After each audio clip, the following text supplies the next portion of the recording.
चंद्रकवचम श्रीगणेशाय नमः। अस्य श्रीचंद्रकवचस्तोत्रमन्त्रस्य गौतमः ऋषिः अनुष्टुप् श्रीचंद्रो देवता चंद्रप्रीत्यर्थजपे विनियोगः।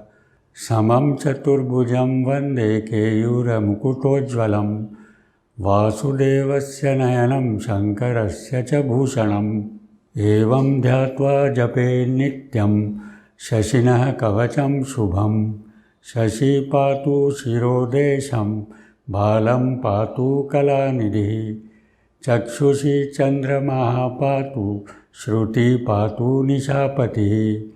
प्राणं क्षपाकरं पातु मुखं कुमुदबान्धवः। पातु कण्ठं च मे सोमः स्कन्धे जैवात्रकस्तथा। करौ सुधाकरः पातु वक्षः पातु निशाकरः।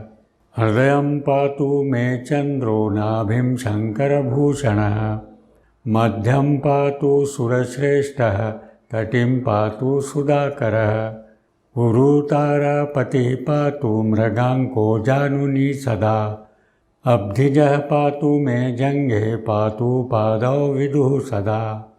सर्वाण्यनानि चाङ्गानि पातु छन्दोऽखिलं वपुः। एतद्धि कवचं दिव्यं भुक्तिमुक्तिप्रदायकम्। यः पठेत् शृणुयाद्वापि सर्वत्र विजयी भवेत्। इति श्रीचन्द्रकवचं सम्पूर्णम्।